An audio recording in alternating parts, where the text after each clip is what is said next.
Hello and welcome back to Seahawks Across the Pond. I'm Connor and as always I'm joined by Lewis. A quick recap of last episode, we covered rookie minicamp, voluntary OTAs and we teased the schedule.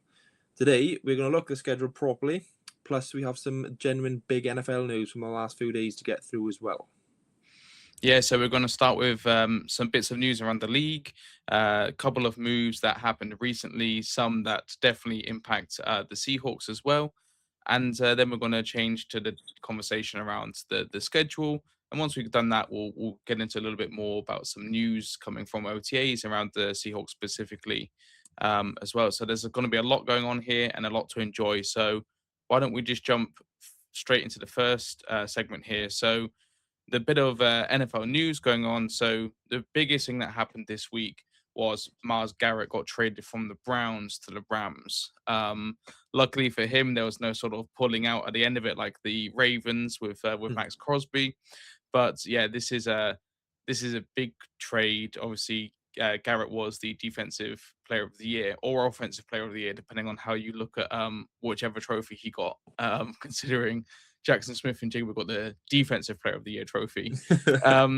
So yeah, and they traded him for, I believe, a 2027 first round pick and then a couple of extras, so a 2028 second round and a 2029 third round pick as well, along with Jared Verse. So that is also like a big hit for the Rams. Obviously, you're getting a much better player in Myles Garrett, but Jared Verse was a force to be reckoned with in the NFC West. So the Browns, should I say, is definitely getting something from it as well. So what do you think about this trade, Connor? Well, I think sort of I could speak for us all in the NFL world, not just as a Seahawks fan, but as an NFL fan, that it was quite a shock and a bit of a jaw-dropping moment because this guy's place is already reserved in Canton in the Hall of Fame. He's going to be there. We all know he's going to be there. He's, for me, I think if you had to pick out a player in the NFL who you want to start a franchise with that maybe is not a QB, I think everyone will go with Myles Garrett. I think he is possibly the best player in NFL on both sides, from both sides of the ball. This guy is phenomenal, and it sort of hurts that he's gone to the West, especially the Rams, because I think over the last couple of seasons we've probably established a little bit more of a rivalry with the Rams than we originally had, purely because it's one of those elite matchups now that's going to cover the NFL for the next 4 or 5 years. But yeah, the first instinct is, oh hell, we got to go against this guy twice a year. But I do feel that we're a little bit more prepared for it, purely because Charles Cross coming off a very good season and a very good extension. Grey Zabel coming off, he was all rookie at left guard, and a lot of analysts are now saying that he could well go on to have an all-pro season. So we're very providing he stays at left guard again with the Bo Stevens thing, possibly right, left, we don't know yet. But yeah, to come up against that guy twice a year, I think we're best well equipped for it now than we have if it happened a few years ago. But we've got Gray and Charles there, so I think it does sort of impact our game plan. It was like the Aaron Donald thing. You got to sort of, your game plans around that one player, and I think Rams have a good defensive line anyway, but now we sort of have to like shift towards Myles Garrett and sort of how we can not be a wrecking ball and ruin the game plan, because either this guy could wreck a game in just by himself. He doesn't need help. He gets double teamed, he still gets sacked. So I think it was a good move for the Rams. I think the late pick that they're going to have anyway in round one doesn't really affect them losing it. I think if someone was to go in pick 32 or 30 in round one, they could, for the Rams, it could very likely drop to like round 2 and pick 15. So it doesn't really affect them massively because it's not a top 10 pick. Unless they have the season from hell, they're not going to be in the top 10. So in a way, they've sort of traded away the very, very last or second to last or third to last pick in the draft, and they picked up for me, the best guy who's playing football right now. Yeah, definitely. I mean, like, I'm just gonna read off the front for the Rams. So you've got Kobe Turner, Poona Ford, Braden Fisk, Myles Garrett as like a front kind of four. You got Byron Young behind that as well. Yeah, So um, it's a really good defensive line. yeah, Even with Jared Verse gone. I mean, Poona Ford we know very well. He's a great run stuffer. Um, so, ex Seahawk as well. And Braden Fisk has like really become a really good player for the Rams. So it is going to be really interesting. We do have, like you said, like kind of the best offensive line we've had in a long time. That's going to go against probably one of the best defensive lines in the NFL as well. I did see something on Instagram which was quite funny, and it was like one of the last times we played Myles Garrett, and it was him against Charles Cross, and people were like, "Oh, I'm not worried about Myles Garrett. Look at Charles Cross here." From a neutral standpoint, Myles Garrett was double or triple teamed on every single one of yeah, those snaps, but they just kept replaying snaps as if Charles Cross was winning them. Absolutely not. No, like in maybe 2-3 seconds, he was in the backfield and he was double teamed on every one of those snaps. So yeah, it's definitely not like, oh, Charles Cross is going to be able to handle him. No, like as much as I respect Charles Cross, like this is like a multiple time defensive player of the year, yeah, one of the best defensive players in the NFL we've seen. So respectfully, like we're going to need to game plan specifically around yeah, him. Even though we won a couple of those games last year, the yards they were putting up against us was just insane. And now you turn it over onto the defensive side, and they've got Trent McDuffie now, which was a yeah, serious need at corner for them, and you've got Myles Garrett, and it's just like wow, this is going to be a tough team to beat. yeah, Definitely up there for in terms of odds and predictions for being the Super Bowl champion this year. Going to be such a hard task to get back to the Super Bowl. So the only kind of thing that maybe works in our favor is we don't play the Rams until week 16 and week 18 this year, which we'll get yeah, into when we talk about the schedule. Also, just one quick thing to note. I don't know if you noticed this, but the Browns owner and coaching staff were kind of trying to argue at the owners' meetings that you should be able to trade longer term first round picks, so like a 2030 yes, first round pick. yeah, And everyone's like, why is they so bothered? But it's clear that they kind of wanted like a 2030 first or 2029 first round pick from the Rams and yeah, weren't allowed to do it.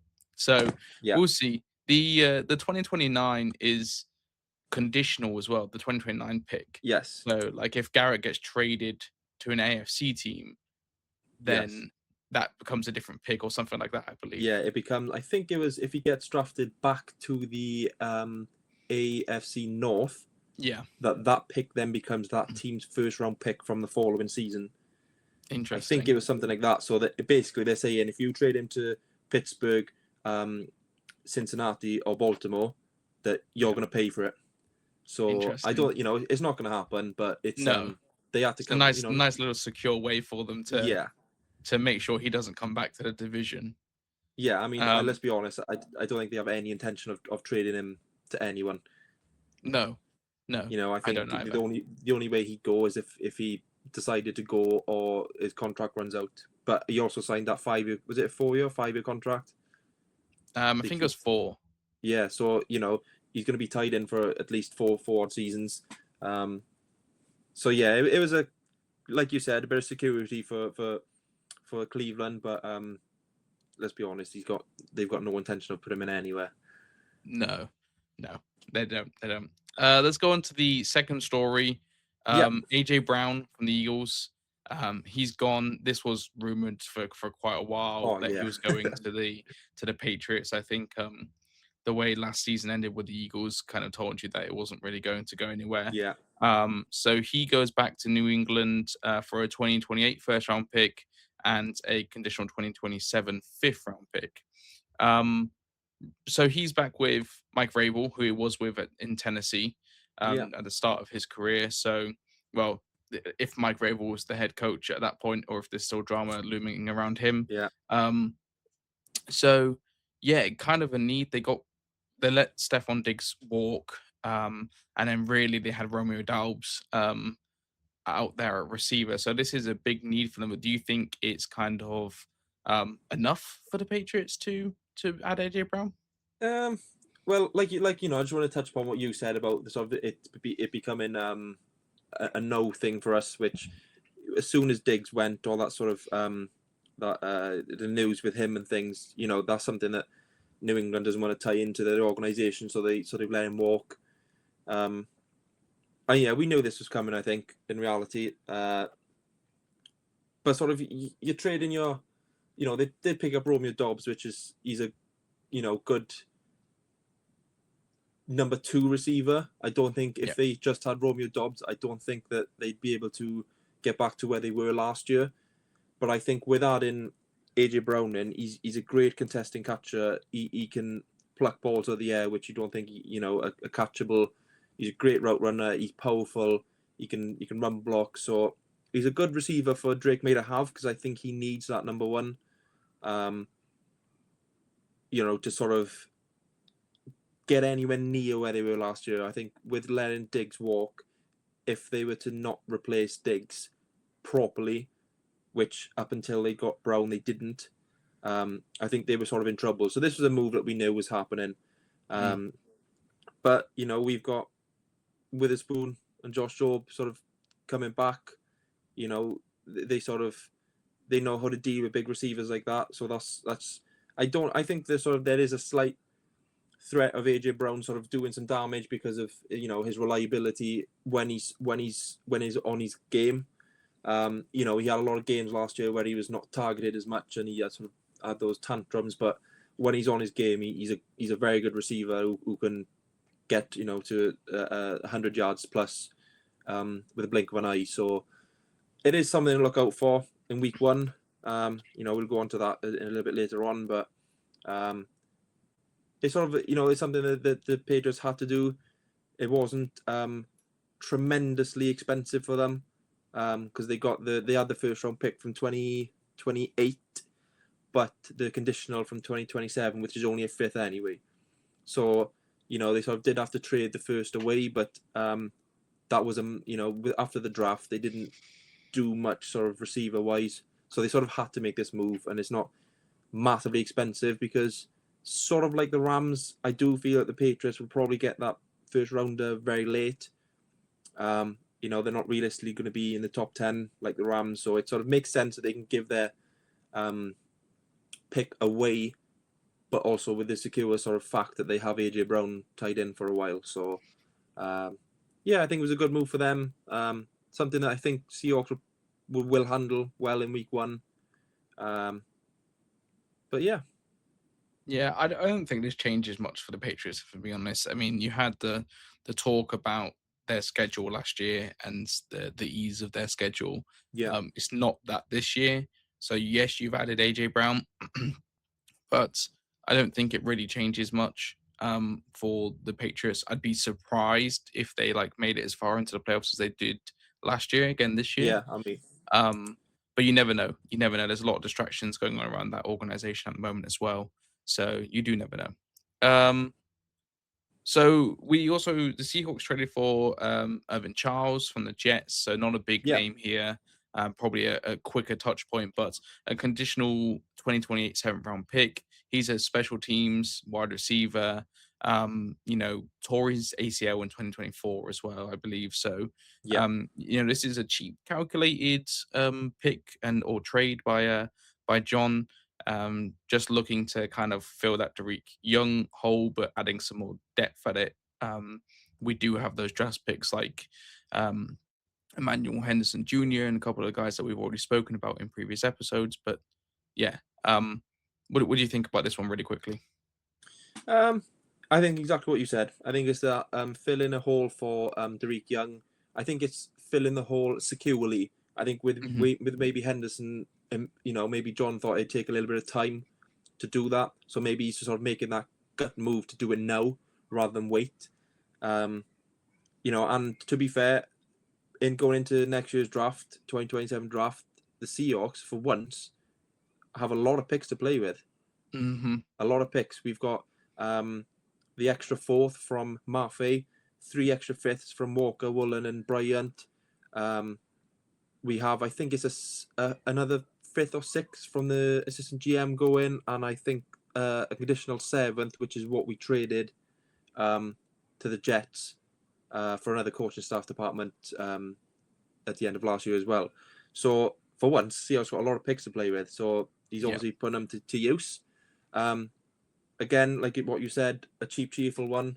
I think it is just a haul for Derek Young, and hopefully he can just get back to what he was doing with the Jets.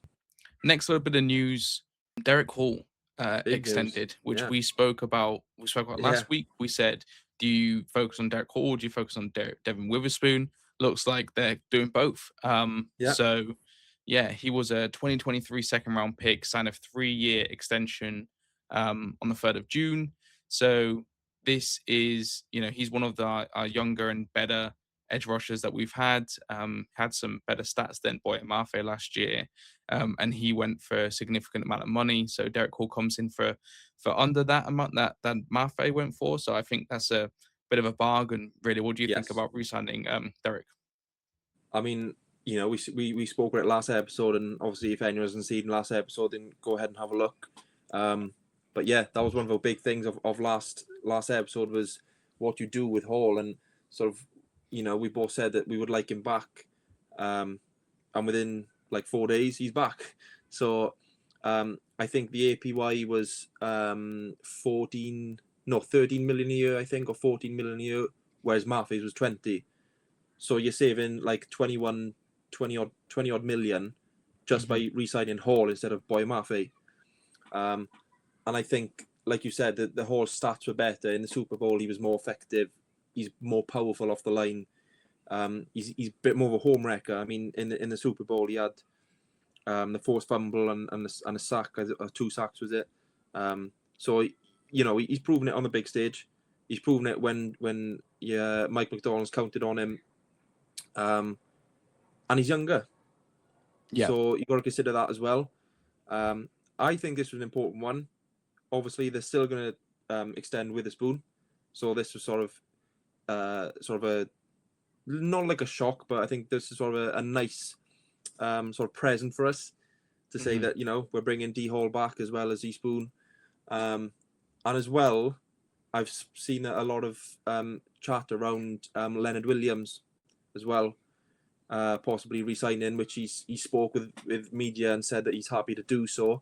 So I think if they re-sign Derek Hall, JSN, Witherspoon, and Leonard Williams in the same off-season, then that is one of the best off-seasons we've had in a while. Just, and Shahid as well, and Josh Job, that's one of the best off-seasons in terms of retaining players we've had in a really, really good while. But I think it's a very, very positive move. He's younger. He's sort of got that really sort of hard to play and want to play. And like I said, he's shown on the big stage. So I mean, I'm real. I'm quite chuffed to this one. Yeah, I'm happy with it. Like we said, we were sort of talking about, do you go D Hall, do you go Witherspoon, do you try and do both? And yeah, we'll talk a little bit more about Seahawks news now. So wanted to say, in terms of Witherspoon's contract, it appears that something could get done kind of before the season around training camp. So that's viewed right now as the likely landing spot for when the contracts are signed. Yeah. And he's been there throughout the voluntary practices as well. So, this doesn't seem like exactly. He's not holding out. Seems like things are positive there. So, yeah, just adding on top of that, seems like we could get both done before the season starts, which would be really good, really good. Another thing to mention is DeMarcus Lawrence. So he wasn't there for the first couple of days of OTAs, but he is there as of June the 3rd. So he expects to play for the Seahawks and that he will play this year. But of course, he's on a 1-year contract. Am I right in saying that? Yeah. So 1-year contract. You sort of worried about DeMarcus Lawrence? I don't think so. I think you see a lot of times when injury reports come down from practice sessions of NIRs, not injury related, and it's usually the veterans just resting. Yeah. I mean these players are, they've done it for so long that their body does just get beat up. So I think, you know, when you've proven to be a good player and you train well and you watch tape well and you adapt to games well, something like, you know, what DeMarcus Lawrence has done for countless seasons, I think sort of having that extra couple of days is just another couple of days for him. I think if it was sort of a fringe player or a questionable starting player doing it, I think maybe you could be like, you know, what's a bit strange. Yeah. But I don't see, you know, this is a vet who's just resting. And I think sort of depending on if we have a very good run this year, I think he possibly could look to play again next year. But if we don't have that very, very good run, I think we're probably looking at his last season in the NFL. But yeah, I don't feel really concerned about it. Overall, I think. But another player who, you know, sort of that was sort of negative out of sort of not negative, but sort of not amazing news out of you know, out of camp. But Torrey Horton and Charbonnet, Yeah. both coming, you know, very, very well, progressing very well with their injuries. Torrey Horton, you know, week 9 that happened, so that was, what's that, end of October. You know, and if he's got a chance to sort of get back this season and get, you know, get back to doing Torrey Horton things, I think that's such a good positive move for our offense, because he can take that that sort of lift off Rashid as well. So, you know, we're not so demanding of Rashid, can sort of, you know, take a little bit of weight off Cooper as well, and sort of can help disguise things with JSN, because he was a good, I thought, you know, up until his injury, I thought what he'd done with the return touchdown and the couple of touchdowns he caught, 5 in the end he caught? Yeah, he had Yeah, had 5 catches and one for you know, a touchdown, one he had a return really for a good touchdown. game against the Saints, and the Patriots, not Patriots, sorry, the Pittsburgh Steelers.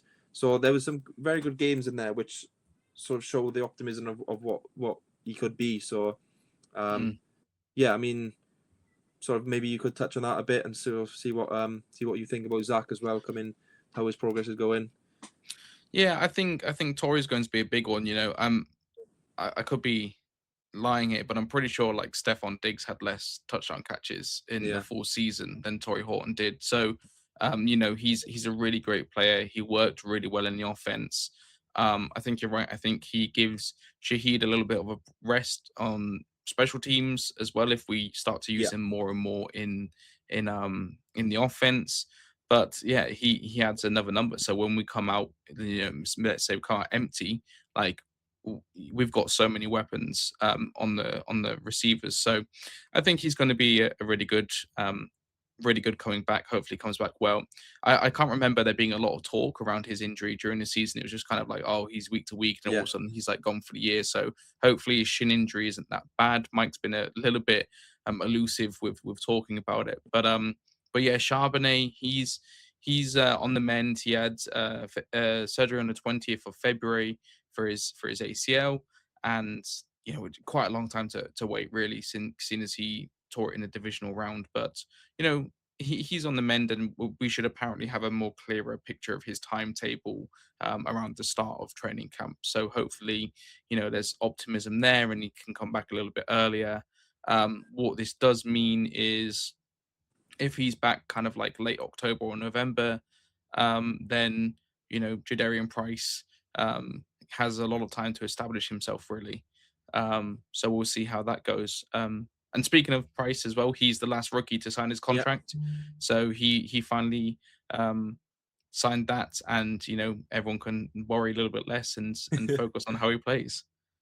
yeah. I mean, I think sort of Zach tearing his ACL and Walker going, sort of, you know, there was always that talk of what do we do with our you know, pick 32, but Mm. I think it was very wise in what they did, because there wasn't a massive, you know, amount of running backs to take off the market. You know, they picked up Wilson, but Wilson's not a starter, or you know, they shouldn't want someone who was a backup to be a starter for this year when we want to sort of have that push forward again to retain the, you know, the Lombardi Trophy. So he's probably got up until about week 8 or week 9, possibly, Jadarian Price has to sort of show what he can do. And I think I'm praying so much for him that he just comes out with absolute fire and his cuts are good and his reads are good and his quickness is good and he tries to improve every single day, because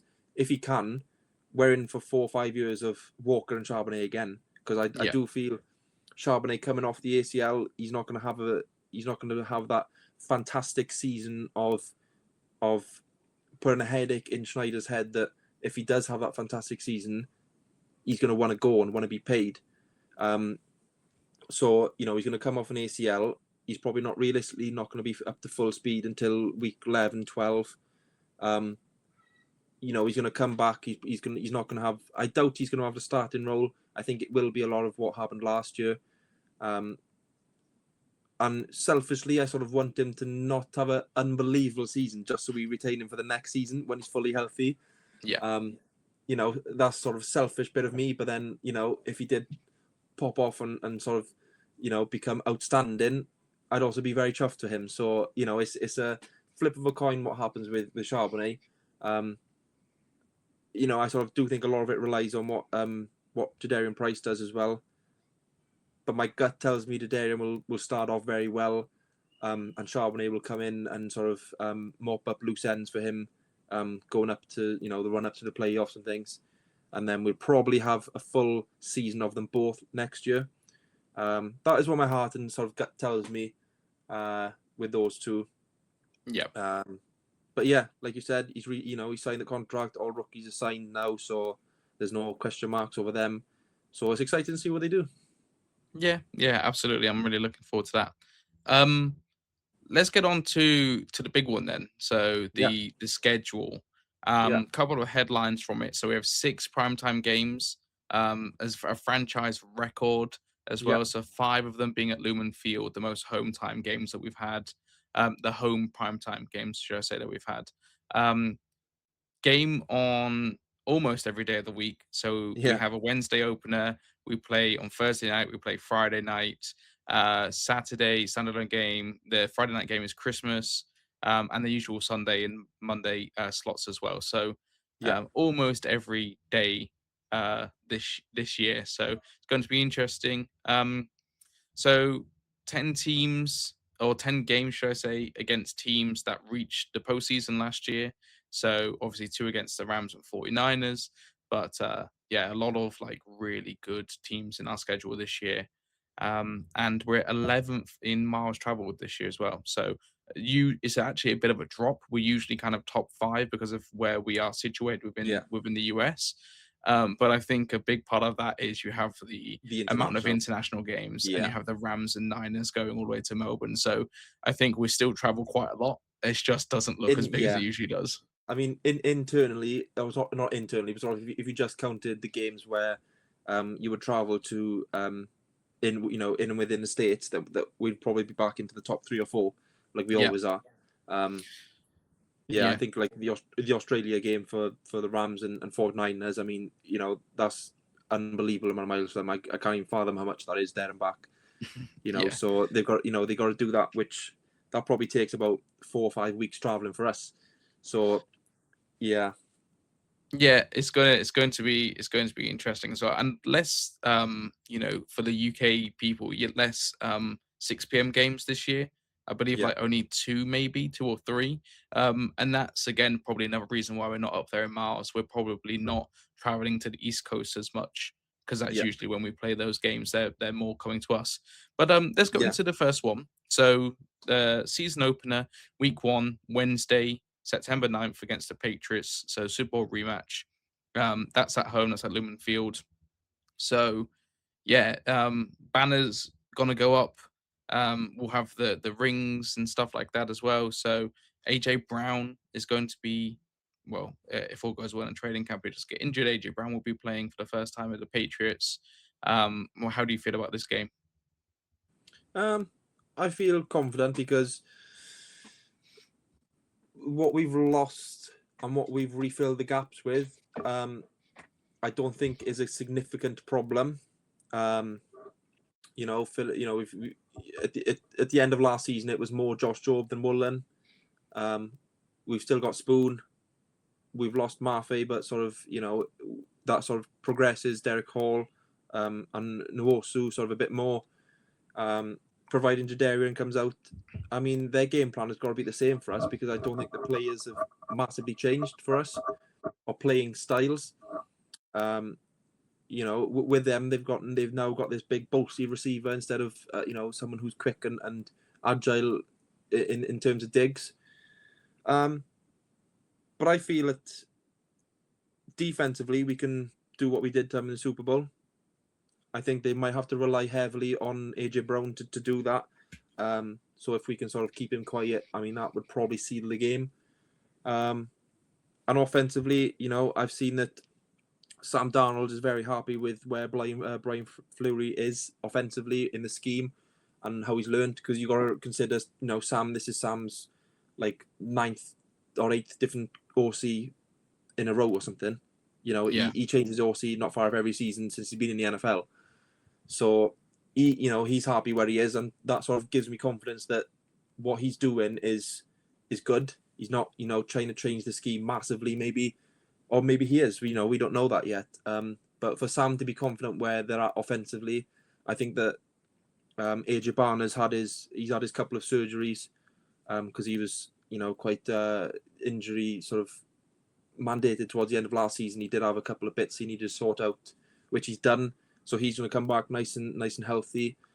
I think offensively we do them damage, and I think defensively we do them damage. I could, you know, realistically, I think we should be mopping this one up like we did back in February.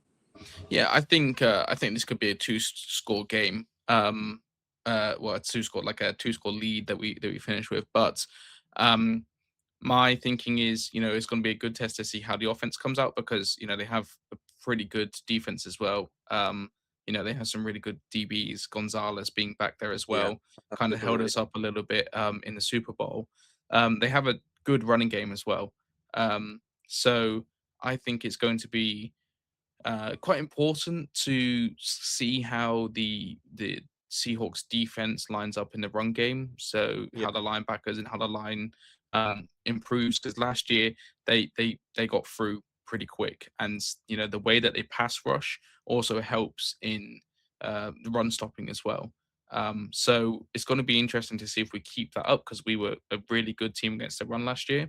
So that's going to be a test. But I do think in other ways, like, this game could be a nice one to start the season. Hopefully, have end it on a positive, and heading to week 2, which is at the Cardinals. So this is Sunday, September 20th. First road game of the season against the Cardinals. They're looking to make a statement with a new head coach, and reuniting Jadarian Price and his former college teammate as well. So Jeremiah Love's probably going to be getting a lot of action in that game. So again, it's going to be really crucial to see how the Seahawks defense lines up against the run game. But yeah, what do you sort of take away from week 2 against the Cardinals? I mean, like, you know, we spoke about the miles traveled. You know, we've got a lot of West Coast games, or even sort of central games this year. We're not going over to the east as much as we have been, and this is one of them where we're not traveling significantly.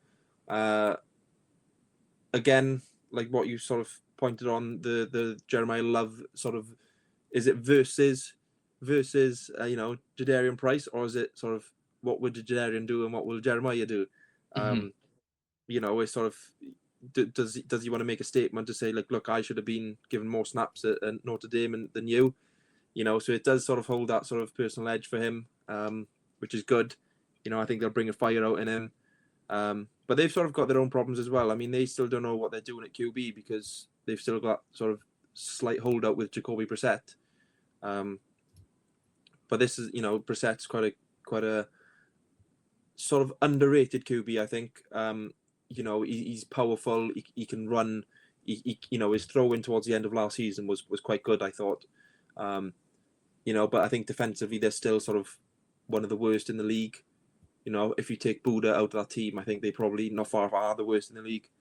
So we should be doing some damage offensively, and depending on how the run game holds up, in what Murphy and Williams do, and obviously now a healthy Riley Mills, I think if we can continue with the run, how good we were with the run game last season going into this season, I think they will have to be forced to sort of move the ball through the air, and that sort of does work into our advantage a little bit as well, because we got Mr. Witherspoon back there, and Eamon Worry, and a healthy starting Josh Jobe, so I think that game should work in our favour, and I Mm-hmm. could see realistically we should be getting a dub there.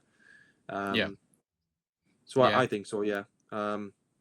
Week 3, sort of we got to do a bit of a travelling, to Washington, Yeah.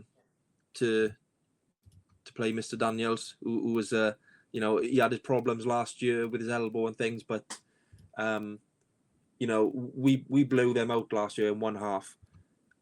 I Yeah. cannot see the same happening again, because we also played them in Washington last year as well. So it's they'll the Seahawks will know the routine now of going there and what's what. I see that one as a potentially. I think that's probably potentially going to be our hardest one until probably we get to the Niners, or the Chiefs maybe. Mm. That's going to be a hard game, which Daniels can take a game to himself. He can make things happen. Defensively, they're still a good team. Yeah. They did make a couple of moves in the off season as well to sort of help improve the defense as well. But I think that could be a bit of a question mark of a game. But realistically, as long as we sort of cut down on Jaden Daniels' strengths, I think that could potentially be should be 3-0. Yeah, the Commanders is September 27th, so I feel like the Commanders are a bit of a younger team as well, so maybe they might struggle with that. We've had a lot of, they've had moving parts this off season. We've had some as well, but not too much. So maybe we'll be able to find our identity a little bit quicker than Commanders is all I'm thinking. Yeah, But yeah, you got Jane Daniels, and if he's healthy, it's going to be hard to keep him. Um, but I'm just kind of looking through the roster as well. You got some all right running backs on the team. You got yeah, Rashad White who's done some damage before yeah, as well. The the receiver room's looking a little bit weak minus Terry McLaurin. yeah, yeah. Because So Debo going sort of, yeah, he's still not signed with anyone, so that sort of helps out. yeah. But I You think, got you got Sonny Styles as well replacing Bobby yeah, Wagner at yeah, linebacker. So new defensive pieces. I think you're right. I think this feels like a good game for us as well. If we haven't found our identity by that point, to kind of be like, okay, this is who we are. This is how we're going to play. yeah, Feels like a good game. But Jaden Daniels can just do so much damage. So I'll always take that with a pinch of salt when I say like, yeah, oh, this could be a good game. He could easily just run around us. We weren't the best last year at kind of like having a spy on the QB. yeah, Drake May ran around a lot. Brock Purdy ran around a lot. So we'll see. We'll see how that one goes. It could be a really interesting game, and that will be one of the. I believe that's one of the earlier games in the season. So yeah. And you said that you find this, kind of being a bit more of a not a cakewalk. Yeah, that is, by the way, that is one of our 6 p.m. games. But you mentioned this being, a string of couple of easier games until we get to the Chiefs and stuff. I'm actually quite excited to see the week 4 matchup here, yeah, which is the Chargers, because I don't know what it is, but the Chargers every like off season is like, wow, this could be the year Chargers make a step up. yeah. For the Um, last 5 or 6 seasons, that's yeah, exactly what it's felt like. yeah, and I'm trying to not do the same, but I also like, they've got a pretty good defense. Very good. You got Jim there, who's a solid coach, and a really good motivator, and you've got a pretty good offense, and you got Justin Herbert at the wheel back there as well, who we saw for the first couple of weeks of last year was just lights out. So I wonder if he kind of re-sparks that and does that again in week 4. They had 11-6 season last year. So, um, does he, not to mention as well that Mike worked with both John and Jim. Yeah. So, do you think Mike kind of goes back and gets one in for his old coach, his old head coach here? I mean, I think Mike's one of those guys where he doesn't care who's on the other side, Hmm. and he doesn't care sort of the personal sort of relationship that he has. So I think for him, he just wants to see that dub, and as long as he's got that dub, he doesn't care who's against, and he can personally speak to whoever is after the game. Um, but we got, I just wanted to touch on sort of offensively for the Chargers that they've got Slater and Joe Alt coming back at left and right tackle, which they both Hmm. missed at the end of at the end of last season, and they still finished 11-6. Offensively, that for as a pair of tackles, that's probably the best in the league. Yeah. And as a pair of offensive linemen, they've both got potential to be all pro for a long time. Yeah. So them two coming back, I think we could struggle off the edges against them because they're both very good tackles. I think what damage we will do is up the gut with Murphy and Williams. So I think that's a big question mark on the game is if we are stopped on the edge, which I think we will be.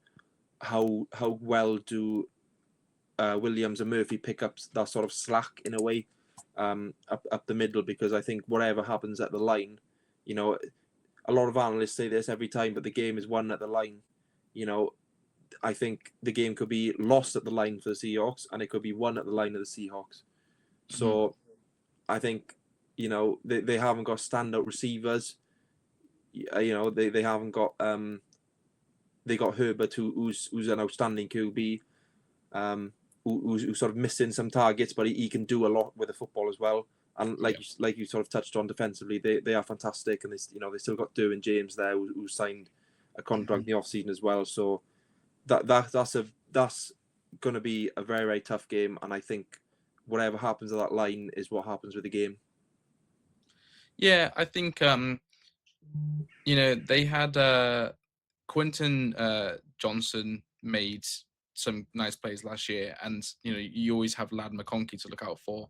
But I think it depends how he's playing, to be honest with you, because last year he wasn't playing as good as he usually does. Yeah, So that'll be an interesting one to keep a note of. I kind of want to blast through the next couple because time's getting on here, but there's a couple of nice ones coming up, and I want to start with week 5, but then from week 6 we've got a prime time, triple header kind of thing. So week 5 we're against the Niners at home, October 11th.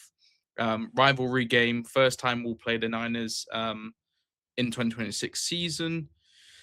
Um, Always an interesting game, always super interesting, and it's going to be a battle.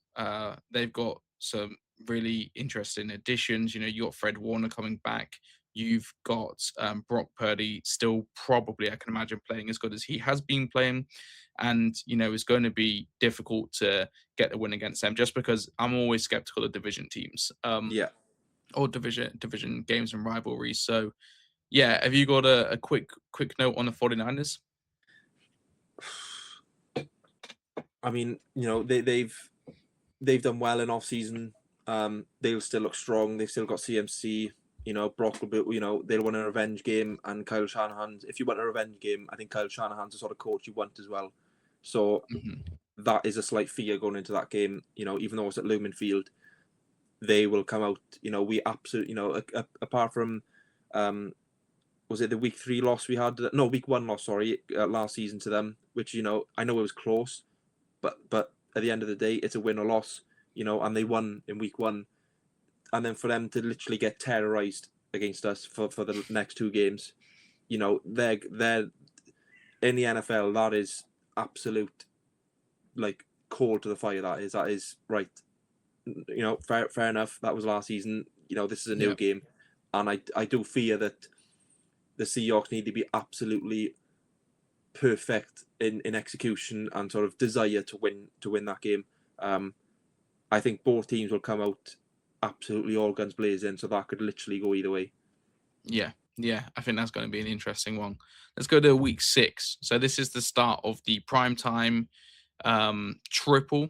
So it's against the Broncos on Thursday Night Football, October 14th. So after the 49ers, which is going to be a really physical game. My hope is that we come out of this clean of health, injuries Yeah, and everybody's healthy. So short week, heading across to Colorado, to Denver. Could put us on the back foot. So I will note that the Broncos are also on a short week, but this is home field. So this is a home game for yeah, them. So not as much traveling, spending more time on rest and yeah, recovery. Um, for the UK audience, this is going to be on Amazon Prime, so it'll mean a couple more eyes watching that if anybody's up as late as this yeah. game will be in the UK. Um, are we a little bit concerned about this one? I think it's going to be a really interesting game because of the short week, but also Sean Payton's a really good coach. I think it depends on Bo Nix's recovery as well. They've got a really good defense and especially a defensive line over there. A little bit less worried about the offense, but the defense is strong. What do you think about this one? Um, sort of agree with you. Fantastic defense. I mean, they've got some, Sertan is for me the best corner in the league. He's fantastic, and he can sort of say things and back it up. He's a fantastic player, but I do think he's one of those guys who'll help out is you know is guys at the same time as well. So other guys sort of bounce off him, and that's what makes that defense fantastic. Um, Offensively, not a massive. They did put some very big points last year, but against teams who were sort of allowed that. We finished in first for points per games last year, whereas the teams they played and scored big, like the Giants, etc., were not massive defensive points per game holders. So Broncos will be a very, very tough one, I think, purely because that defense is fantastic. I think that'll be a potentially low scoring Mhm. defensive wins championships game. So yeah, I think that's going to be another interesting one. And Yeah. another interesting one, week 7, again prime time, against Mahomes. Last time we played the Chiefs was when we had Russell Wilson, and Doug Baldwin had that fantastic game, and we come out victorious there. Um, and apart from Walker, I don't see what the Chiefs have done massively in off season. But I think Walker is enough for them offensively to sort of help Mahomes and change their game, because they sort of relied on Mahomes a lot, whereas I think Yeah. now they don't have to, and Walker's going to want to make a point to Schneider that this is why you should have paid me. So I think that's another game which could go either way. Yeah, I'm not sure if you actually want to touch on that, but that's going to be another interesting primetime game. Yeah, I think it will be interesting. Mahomes scrambled a lot last year. And he hasn't really always had like a dominant running back. They've always been a dominant offense, but I feel like running back is one of those positions that they've kind of lacked on. So it will be good to have a pretty dominant running back there. Yeah, See how things go. Rasheed Rice has been in trouble with the law again and stuff. So I'm not sure what they're going to have in terms of receivers and how that's going to work out. But it will be super interesting to see how the Chiefs travel to Lumen. It'll be a return for K9, like you said, to Lumen. So we'll see what kind of reception he gets there. Um, week 8. So again, so we got again, this is our prime time triple header, yeah, and 2 of these games are rematches, if you want to use that term. yeah, So week 8 is against the Bears, Monday Night Football at home. Kobe Bryant comes back to Lumen Field just after Kenneth Walker's come back to Lumen Field. So yeah, how do we feel about the Bears and maybe keeping the reins on the Iceman over there as the new Madden cover athlete yeah. as well. Yeah, that was quite a cool cover that was. I I'm actually very concerned about this one because I think the Bears are in a fantastic position to go make a run for another championship. For them, um, I think Caleb Williams is fantastic in both aspects of his game. I think defensively they were very good last year, and they've added Bryant. Um, I think this is a massive implications on us because also it's an NFC opponent. Um, Mhm. I do think this one is, I know it's home, but this could be very, very nail biting. This one. Yeah. Um, I do feel that Brian's a massive improvement for them, and I think towards the end of last year, they got hot when they needed to get hot, and they were sort of unlucky to not progress to the championship game. Um, I think the Bears, are a very good team to sort of. If you were having a sweepstake and you had the Bears this year, you wouldn't be sad. Yeah, yeah, for sure. You got second year with Ben Johnson as the head coach. Another really good offensive mind. You got Caleb Williams, who really stepped up really nicely last year. And yeah, Kobe Bryant added to that defense, which was already a pretty good defense, I will say, Yeah, last year. So will be interesting to see them come to Lumen Field. Like you, I'm a little bit nervous about this one. This could be a yeah, really good game. And yeah, so we did play them last year and we did beat them, but I think that was kind of before things started to really yeah. ramp up for them. So yeah, um, week week 9. 9, home versus Oh, Cardinals. hmm. So sort of again like week 2. You know, I can't see. Like we should be walking out of this one with another dub as well. Hmm. Um, I think we would have established by now what exactly Jadarian Price is doing. So I think sort of this run of sort of like the Broncos, Chiefs, Bears, Cardinals, Raiders. I think this run is very important because that will realistically define Jadarian's season on whether he carries on or sort of they make that transition um, to Charbonnet. Um, so yeah, the week 9 is an important game where I think we should win. I think that's a game where we should put up some big numbers to sort of sort of let other teams know that we're still about. Yeah, yeah, I agree with that. I don't really have much to add on to this one, so we'll move on to week 10 at the Raiders. This one's gonna be a fun one. My eldest brother, he's a Raiders fan, so I'm gonna be looking forward to this. But it's also, Clint Kubiak, head coach of the Raiders now, our Yeah, offensive coordinator last year. Really looking forward to seeing that. But also, will this be the time where Fernando Mendoza comes in? Or possibly. do you Yeah. think he's already started by now? What do you think? I mean, I don't know what the Raiders plan on doing with Cousins. I mean, I don't know if they've brought him in to help Mendoza learn, or I don't know if they're bringing him in because they're concerned about Mendoza. Um, college is totally different to NFL. Um, Players get found out in the NFL, so I think what they've said is they're going to start with Cousins. I don't know exactly what their schedule is, but I think if they're sort of within, I don't expect the Raiders to do much next year, but I think if they're within anywhere close to playoffs, I think they'll probably keep Cousins in. But sort of, you look at last time Cousins was benched at Atlanta for Penix. Um, they were on a really tough run, and sort of that decision was made quite easily by Raheem Morris. So this is, if there's going to be a time where he comes in, it's going to be sort of week 9, 10, 11, 12, one of those. Yeah.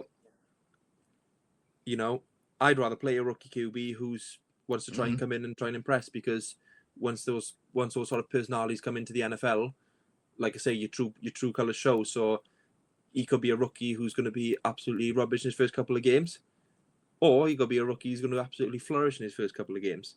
Um, I think I'd rather take the risk and play Mendoza just Yeah. to see what he's like.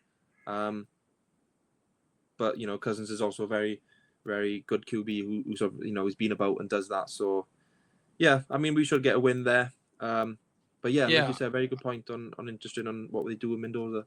Yeah, I think, Kirk Cousins is a solid quarterback to put back there if you want Mendoza to learn. And obviously Brady pretty much runs the team at this point, but Yeah, he sat and he learned. So he's, one to that wants him to kind of sit and learn. But I'm just looking at like the Raiders schedule. You start the year with like Miami and the Chargers. You get a couple nice ones with New Orleans, but you got Kansas, New England, Buffalo. the Rams. Then you get the Jets, 49ers, Seahawks, Denver, and Cleveland. So I think if you kind of haven't That's some tough started games. Mendoza by like week eight with the Jets, like give him a nice game to kind of come into. Yeah, If he hasn't started by week 8, I think you throw him in at Cleveland or not really at all this year. yeah, Or maybe, like if it's a lost cause, you throw him in for the last couple of games, Tennessee, Arizona, Kansas City. Like yeah, you throw him in for them if it's a lost cause, get him some game time and some experience. But there's not really a nice place to sort of fit him in mid-season. So we'll see. We'll see. But yeah, moving on to week 11, that's our bye week. So this falls on the yeah, weekend of November the 22nd.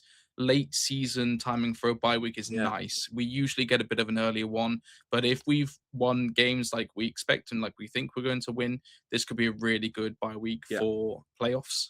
Um, yes, so I'm a really big fan of the position of this bye week. Have you got yeah. I anything mean, else on that?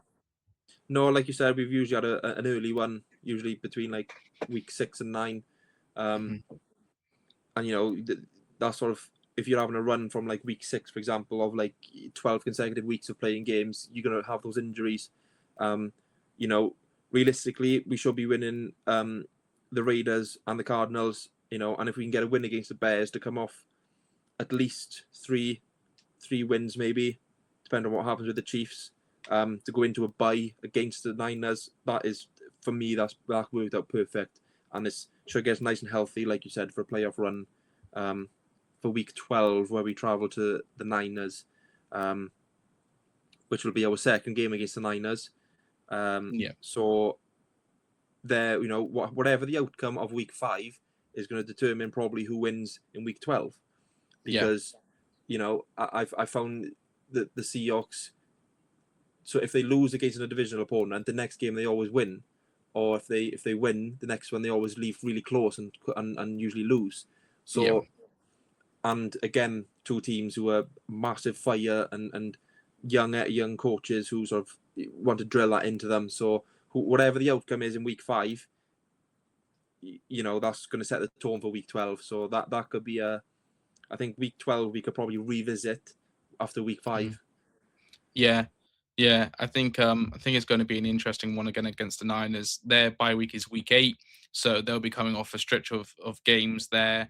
Um, so we'll have some fresh legs, but you never know how it goes. I think it's quite doable to split the series against the Niners and against the Rams this year. Yeah, We'll kind of blitz through up until about week 16, I think. So week 13, we're against the Cowboys at home, Monday Night Football, another primetime game. Brian Schottenheimer's former OC at the yeah. Seahawks, so now Cowboys head coach. Um, you know, it's a nice one. I'll see how the Cowboys are, but I'm kind of a little bit of a Cowboys hater at heart. So I'd like Like to, everyone does. yeah, yeah, I'd like a win here, but we'll see how the Cowboys start to play. They definitely have it. It depends how their defense is going to be this year and how Dak performs. It could be a good one. Anything on the Cowboys before we move on to week 14? No, I mean, Dak's a respectable QB. I think they'll always sort of find ways to score points. But they're the Leeds United of the Premier League. They always score, but they always concede. Hmm. They're always in games where they may score 20 points, but they'll also concede 25. Yeah. Or if they concede 30, they've scored 33. So they'll always be in games like that. I think that's just what the Cowboys' nature has been the last few years. So I expect that to be a high scoring game, which the Seahawks should edge. Hmm. Um, and then back to back home games against NFC East. The New York Giants travel over to us. That's the furthest game they'll travel to. Internally in the States. On my birthday as well, so they better get a win. Um, I do want to try and get to that game, so I might be I might be there for that one. But yeah, I mean, Jackson Dart was very good towards the end of last year, I thought. They got Cam, they'll have Cam back as well, or they should have Cam back, by then at least, week 14, the running back. So I think the Giants, again, sort of like the Cowboys, they could score and have some decent points, but defensively, I think apart from Brian Burns, and Lawrence, who's now gone, I think they could be very, very, very exploited in the run game. So I see a win there. I see a win there. We probably will end up conceding some points because they are sort of one of those teams that will score on you. But I Yeah, do see a win there. I see this as kind of a trap game, where, Yeah, you've got the Cowboys in week 13 and 15 and 16, you've got the Eagles and Rams. And I feel like, this is a game where if you've lost concentration, you've lost focus, you could easily lose here. yeah. So focus at this point in the season will be key. Let's go to week 15 against the Eagles. So revenge game for Reek Woolen. So yeah, no AJ Brown as well. So on the Eagles this time, but you got Saquon Barkley again. Like, what do you take from this game? I mean, Devontae Smith, he'll obviously be number one receiver now, and he's a good receiver. I think he's very quick. I think it'll be a very, very good matchup for Job or Spoon, whoever's on him. Because I do highly rate Devontae Smith, and I think he was limited while Brown was there. So I do think that he's in for a breakout year. I think he'll get 1,000 odd yards easily. I think he'll have a tremendous amount of targets as well. So I think it's a matter of keeping him quiet. I think by then we'll sort of, establish of if we're still good in the run game or not, because obviously they'll rely on the legs of Hurts and Barkley. Defensively they're still fantastic. Cooper DeJean is one of my favorite players in the NFL. You got Quinn Mitchell, length and speed on the outside. You got Tariq Woolen, length and speed on the outside. You got Reed Blankenship, who's a vet at safety as well. You still got the linebackers there and the edges. So that will be a very, very tough game. Defensively, they're very, very good. Offensively, they've got a potential to score 40 points. And we've got to travel to Lincoln Financial Field as well. So we've got to go across the country. So that is going to be an extremely tough game. And if we come out with a loss on there, that wouldn't surprise me purely because the Eagles for me, the Eagles improved hell of a lot than what they have been.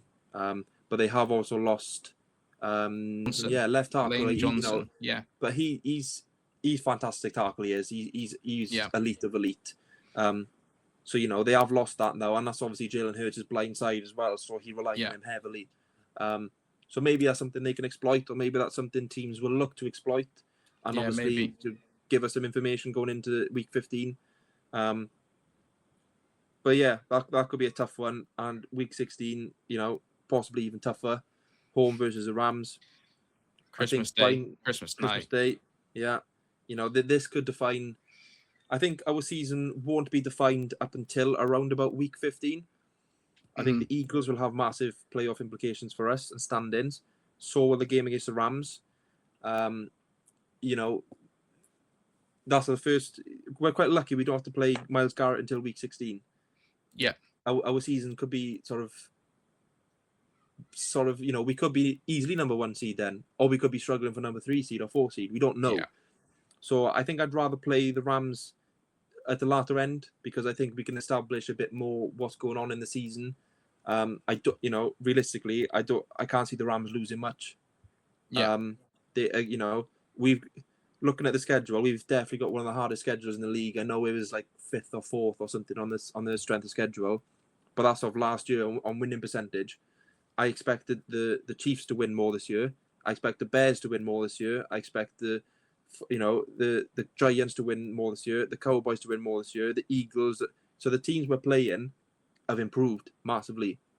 So I think that we probably got the hardest schedule in the whole NFL because you can't rank them off last year. I know that's how it's ranked, but the teams we're playing are teams that will be there this year. The Broncos should be there. The Chiefs should be there. The Bears should be there. The Chargers should be, realistically should be there. The 49ers will be there. The Rams will be there. The Eagles will be there. So when you look at these teams, it's a hard run. And by week 16, we probably will have established what we're doing there. Yeah, definitely. I mean, I think week 16 is like my game that's circled this year. Like week 15 against the Eagles and 16, like this is, like you said, playoff seedings is impacted here. And looking at the Rams schedule, they share the same bye week, by the way. So week 11, But I honestly, up until maybe us, don't see a game in which they could drop this season. Yeah, and that's the scary Um, bit. yeah, and we could very easily Absolutely. lose both games to the Rams this year with Myles Yeah, Garrett and Trent McDuffie. So if I'm being honest with myself, I think the Rams could go undefeated, or like lose maybe a handful of games this season. So that's a scary one. Christmas night, so I'll be up late watching that one. yeah, Um, it'll be really, really interesting. That one on Netflix as well, I believe. So yeah, really interesting. Week 17, we're against the Panthers. Our second 6 p.m. start for the UK. Um, I, I liked the Panthers last year. Actually, they played well. They yeah, beat the Rams in one game. So I have a small question mark around this one because I genuinely don't know how the Panthers are going to play this year. But I think again, this should be a pretty much a walk, really. yeah. Um, yeah, I agree with you. I think they were quite good towards the end of. Well, they beat the Rams early on in the Mhm. in the season, but the game they had against them in the playoffs, I thought they battled very well. Unfortunately, they come up short in that, but they were good towards the end of last season. I think Bryce has probably found his sort of his comfort level now. He's sort of like Mhm. comfortable where he is now, and he's making those better throws. You can see he's more comfortable. And they've got some good players, across the roster as well. So um, we should be winning there, should be comfortably winning, but anything happens in the NFL. Um, and going on to them week 18 at the Rams, they could have locked the division up by now, and we could be cemented number 2 seed or whatever. So the playing the Rams twice within 3 weeks, we if we've lost 2 games and they've lost 0, then effectively our season's over before playing the Rams in week Yeah. 16. So that's what I mean, and when I say that week 16 is, what I'd rather play them then, because if the season's done by then, you effectively rest your players, and you can whatnot for the playoff run. Um, but I can't really see the Rams losing much. Um, at this point, I'd imagine they've probably got the 1 or 2 seed in the NFC. Um, and if we go into that game, whereas we did last year, whereas winner takes all, number 1 seed in the NFL and obviously the West, I'd be incredibly chuffed if we're at a stage, because the push the Rams have had is they've gone all in, and if they don't win this year, it sort of make them look a little bit silly. Yeah, I definitely agree, and I think this game could even be, if we think the Rams are going to have the season that we think they're going to have, this could be a nice game for us if we're in that battle in the seedings. Because if they've secured up the number 1 seed at week Yeah, 18, they're not playing Myles Garrett, they're not playing Matthew Stafford. no, They're sitting those guys. So last game in the regular season, we could go in and get a win and possibly get a better seeding. But then again, they're a division rival, so are they going to want us to be in the playoffs with them? Maybe yeah, not. Maybe they will play some guys, but we'll see. I think, yeah, you're right. Like, I'd be really shocked if the Rams aren't securing the number 1 seed by week 17, week 18 this year. Well, that's the schedule. So how about we both kind of give a rough guess on what we think our record will be this year? I think I was just looking at it now, and I sort of, as we've gone through, and sort of ticked off what I think would happen, and I've set us at 12-5. Yeah. I was gonna say like 13-4, 12-5 kind of thing. I Yeah, think we could easily split the series with the Rams and the 49ers, so 2 yeah, losses there. I think we could lose against the Bears and, yeah, maybe like the Eagles as well. Um so yeah, I'm kind of in the same sort of boat with you there. yeah, We'd be fighting for a spot is my estimation, but I'd love to be surprised by the end of the season. yeah. I mean, I think I've got us a loss. I think we'll sweep the Niners. Um, I've got us a loss at the Chargers, Broncos, Chiefs, Eagles, Rams, and I think we'll Mhm. split with the Rams. Because I do Seattle one of those teams where if we do sort of lose against a division opponent, we do sort of play well the game after it. Um, Yeah. that's a pattern I've seen with them for years. So with that, I think we'll get in playoffs, but I do think that if we were in a position to be fighting for the because realistically, whoever's going to win the West is probably going to be number 1 seed. I'm very unlikely going to be number 2 or 3 because I think the record's going to be too high with the Rams and the Seahawks. So if we're in a position to fight for the number 1 seed by week 15, I'll be quite happy.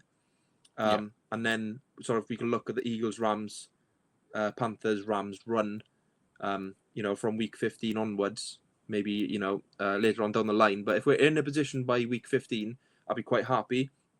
But I'll also be happy, if we'll realistically probably be 5th or 6th seed then. So, yeah, I mean, that last 4 games, I think that's the sort of defining mark of our season. Because I think we will be there up until the Eagles. But because I got 2 losses down, and one of them being the Rams, I think the Rams are probably secure with a 1, and we'll probably get 5. Yeah, no, I agree with you there. We'll see how the season goes. We're all looking forward to it. That's it for episode 4. We've covered the full off-season picture from free agency through the draft, rookie minicamp, OTAs, and now the schedule. If you haven't listened to those episodes, please do go back and listen to them, like and subscribe as well. From here on now, it's probably watching everything come together heading into training camp. Mandatory minicamp, June 9th to 11th, and we'll be back with obviously our reaction and sort of on takes of everything, and then Hard Knocks. I'm really excited for that. That's something that I look forward to regardless of what team it is, because the insight of everything. But the fact is the Hawks this year, first time on there, coming off a Super Bowl win. I am looking so forward to that. But yeah, the 2026 season is coming in fast, so we've got to get ready for it. Yeah, subscribe wherever you get and listen to it, wherever you get your podcast. Leave us a review. Let us know in the comments what you think our record could be and what kind of game you're putting a circle around this year is your most interested game. Go from across the pond, go Hawks. See ya.